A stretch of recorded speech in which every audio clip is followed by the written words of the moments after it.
Hello, Roz here at Friendly City Clay. I just wanted to talk to you about test tiles because, as you may or may not know, all of our members get a free 1/8 of a shelf of test tiles every month. And that's because we just think it's so important to test glazes, and we know how important it is because glazes act differently based on a lot of different things, based on how long you dip a piece in a glaze, based on how you layer glazes, what order they're layered in, how long you dip in each layer, how humid it is, how thick the work is, whether there's texture, all these things. So I think the best thing is for you to make some test tiles that are like your work and to keep them around, and then to go ahead and test new glaze combinations whenever you're feeling curious.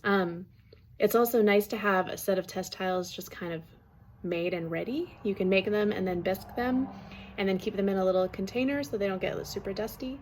And then whenever you need to do a glaze test, you just take some tests out and dip them in glazes. I wanted to show you a few different kinds of test tiles. This is a little slab built test tile. It's very simple, right? It's got texture on one side, no texture on the other. Here's a similar one.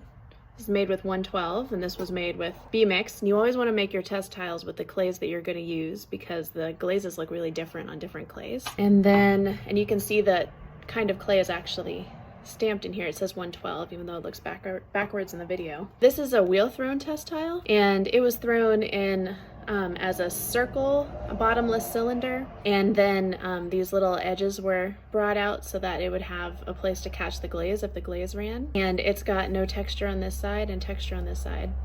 One really nice thing about all of these tiles is that they all have a bit of clay on the bottom to catch glaze drips, right? So if the glaze drips, it'll fall here or here. They also have wide bottoms so that they're really stable in the kiln and they don't fall over. These tend to kind of bend as they dry, and if you don't give them a wide base, they can get really tippy and then they can fall in the kiln and hit other people's work, which we don't want. And here's a third kind of test tile. This is a tube, and it's also got an area here that's just been kind of pinched up to catch a glaze drip because if you dip it pretty heavy in glazes, it will potentially drip. But this is nice for if you want to figure out, like multiple layers, how they're going to act when gravity is acting on them, because gravity is not going to act on this tile as strongly as it is with this.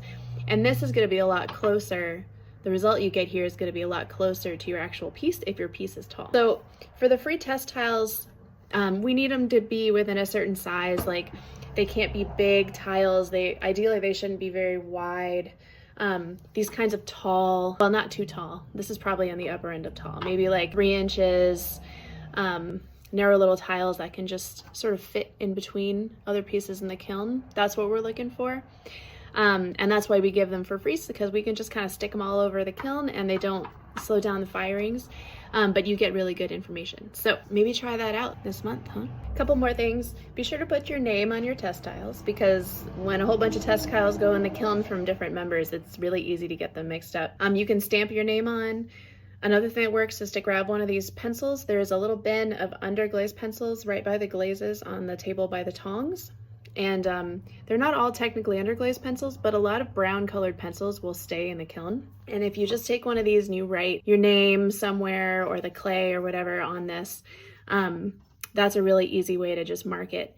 You can also use it to write down what you dipped the tile in on the bottom of the piece. And if you get a cool result, maybe post it to our members' Facebook page, because I bet other people would want to see too. Happy testing!